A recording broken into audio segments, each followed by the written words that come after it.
Let me start the story in 1977 as a 10-year-old kid, and that was where I first fell in love with Porsche and first got my taste of what I like to call turbo fever.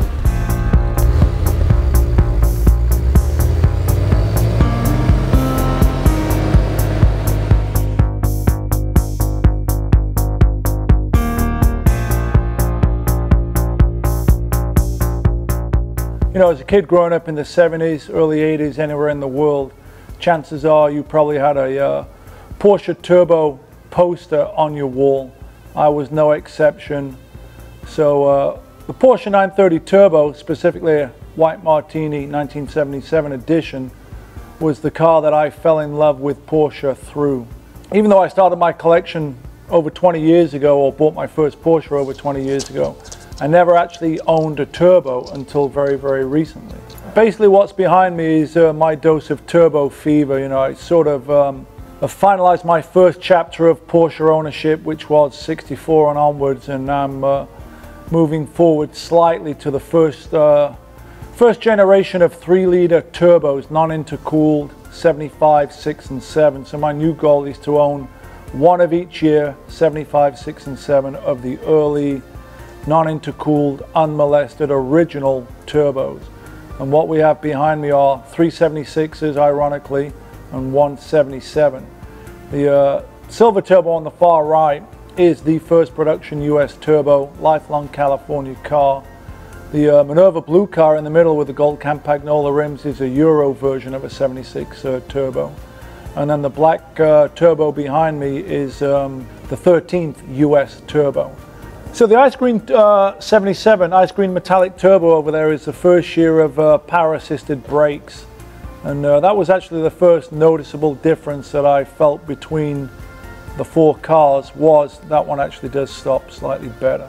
So now I'm on the quest for a 77 930 turbo, which will be the most difficult one, purely because they were never officially imported into the States. They only made a little over 200, I think 240 of them. And these early turbos were notorious for sort of getting wrapped around a tree very early on in their life. Very few of them have survived unmolested, that either didn't get crashed, stolen, stripped, parted out, or chopped up into slant nose wide body conversions with bigger 3.3 intercooled turbo motors.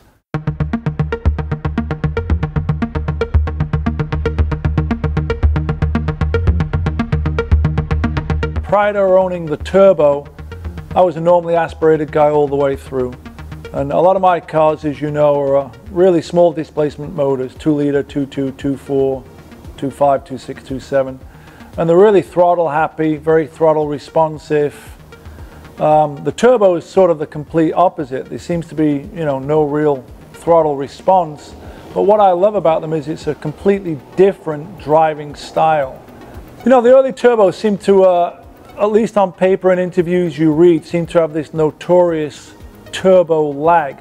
But by today's standards, you know, these cars, when they left the factory 35, 6, 7 years ago, had an estimated 230, 240 horsepower. You know, they'd be lucky to have that in them today. By today's current standards, that's really not that much power. So it's a challenging drive because you're always trying to modulate when that boost is going to come on and anticipate when that boost is going to come on and keep that boost spooled up. So for me, the fun is, you know, in sort of harnessing when that turbo is going to come on. But the biggest surprise for me was not turbo lag, it was actually gear ratio. A lot of people don't seem to talk about the tall gear ratios in these early 4-speed turbos.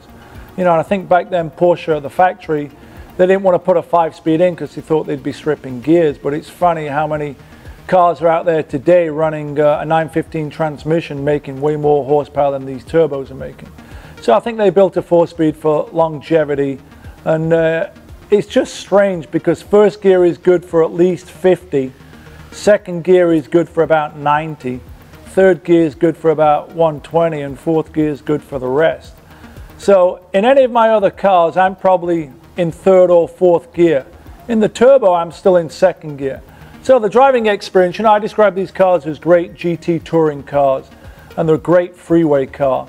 You know, you just get on the gas, wait for that boost to come on, you wait, and it's one of those, am I going to pass the car next to me? And then all of a sudden, wallop boost comes on, then all of a sudden it's the distance between the car in front of you gets eaten up very, very quickly.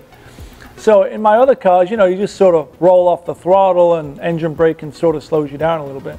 In the turbo, you can roll off the throttle, but that boost is still going. So all of a sudden you waited to pass that car, am I going to make it? And then before you know it, you're 200 yards down the road and you're almost about to rear end someone in front of you. So being able to monitor that boost and also the pace and flow of traffic is quite a challenge.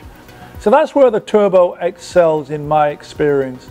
You know, it doesn't necessarily excel in this stock format as a weave in and out of traffic, fast through the canyon type of car. In the canyons, you know, the gear ratios seem too tall.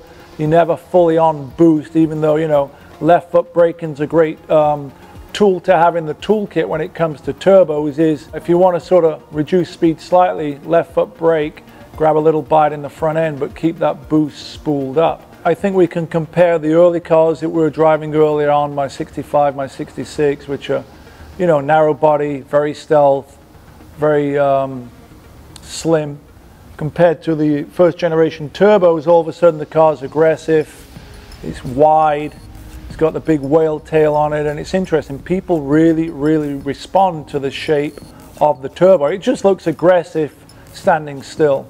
You know, on the 376 turbos behind me, what I've done there is I've lowered them considerably and put them on wider rims with Hoosier tires, and it really alters the stance compared to the 77, which is bone stock. Stock ride high on a 205, 225 series tire on a 16-inch rim, compared to the silver turbo on the right, which is running a 8 and a 9-inch with a 225, 275 Hoosier. So to answer your question, there's something really cool looking about a turbo because it looks aggressive, it looks fast. Obviously it's unmistakably Porsche turbo and it's an iconic shape. Yeah, my favorite turbo has to be the silver 76 in the corner for a couple of reasons. One, it's the first turbo I've ever owned. Two, it does appear to be the first production US turbo. It's car number 15 from what I've read. Car 11, 12, 13 and 14 were somewhat known as pre-production press demo trade show cars. Car number 11 and car number 14 have been documented. 15 is the third oldest documented surviving car to this day. So to say that car is still in its original format 37 years later, to me is pretty impressive. So that is my favorite turbo. It's a lifelong California car. It was delivered to Bob Smith Porsche in Hollywood in 1976. The car actually was made in October of 75. There's an interesting story to all four of these turbos behind us, but the silver one, my buddy Marty had actually worked on the car for the prior two owners. I am the fourth owner. He'd worked on that car for 20 years. The story he tells me, and the rumor is it was once originally ordered by Robert Redford, who never took delivery of the car. Whether that story is true or not, I don't know. And then separate of that, it's just a great driving car. I lowered it, I put it on the wider rims, I refinished those Fuchs myself with a polished lip, sort of a RSR inspired look. It's got a great stance to it, but it's also got a lot of patina. You know, the car's obviously, you know, got quite a few miles on it. It's over 100,000 miles. It's been touched up in a few different areas, but there is original paint on it. It's not actually a color I would have looked for, but like I've said before, I don't chase cars for specific color combinations, but I've grown to love that sort of slightly patinaed, faded silver paint with that tan interior. And other than lowering it and putting a vintage Momo steering wheel on that car, I haven't done anything to it other than drive it quite a bit. And it sounds great. It's got a burble when you back off, you hear the turbo rumble, and it's a sensory overload.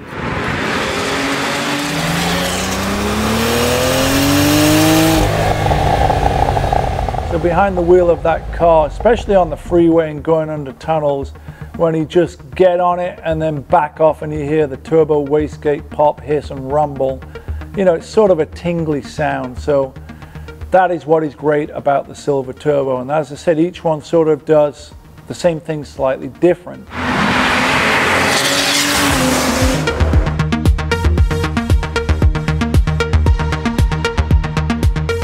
I actually got a little posted on Facebook that a guy had found what he thought was a 76 turbo back east. So naturally, I always ask for a couple of photos. Well, Turned out the 76 turbo he thought was actually a 77 turbo in a very rare ice green metallic color. Also not a color I would originally have chased down, but it must have been a Special Wishes custom order color combo of ice green metallic, which in certain lights looks silver. Depending on the light, the green really shows through. But what really sets that car off as being very cool, unique, and a little bit special is the green avocado leather interior with green plaid inserts on the seats. But one of the cool things when you first acquire a car, I've bought a lot of cars sight unseen other than a couple of conversations over the phone and as many photos as I can get from the prior owner. My method is always the same: expect the worst and hope for the best. Well, when that car rolled off the trailer, and I bought it pretty quickly, I had it within 5 days. I always go through the car when I first get it, and one of the great things about Porsches, I often say, is it's a language separate of the driving experience. It's the history that each car brings together through the ownership. And one of the sort of nice finds in that car is when we went through it, it turned out there was a $1977 bill folded up in the ashtray. Well, that dollar bill is still in the car 36 years later. Has the original toolkit, the original jack, and the car had been sat back east in Pennsylvania in a independent shop for a couple of years, and according to their records, the car hadn't driven more than a mile in the past 3 years. My wife and I decided that would be a great car to drive to Monterey. Well, any Porsche enthusiast knows a car that's sat for a couple of years and done less than a mile is not necessarily the car you take on a road trip straight away. But the interesting part to the story is I needed to put a few miles on the car before we went on an 800-mile road trip, and I needed to get it smogged. So I drove it to my buddies in Van Nuys and took it straight to a smog place. Car passed first time, no adjustments. So it was just a great running clean car. Then Karen and I made the road trip to Monterey. 4 or 5 days later, we returned with 800 miles on the car. I put more miles on that in the first 2 weeks of ownership than I think the car's had on it in the past 5 years.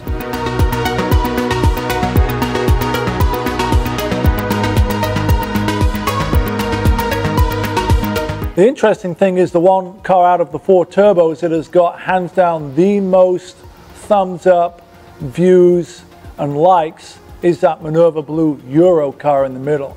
And I think it's a rare color. It's a Swiss delivery car with a white leather interior. That's the way it left the factory. But what really makes that car unique is the color combo with the gold Campagnola rims. You know, it's not something that you see every day. It's certainly a color combo that you don't really see hardly ever on a 930 turbo. I'm keeping all turbos stock other than lowering them and steering wheels. This car I'm keeping bone stock the way it appears to have left the factory. It looks too tall by about 2 inch, but that is how those turbos were. You know, when you look at original posters back then, by today's standards, it looks really undertired, but you got to remember, that's how those cars were back in the mid-70s. You know, I've restored and modified and hot rodded and outlawed enough 911s. You know, it's nice to actually have something that is as close to factory spec, the way it left the factory 36 years ago, as possible.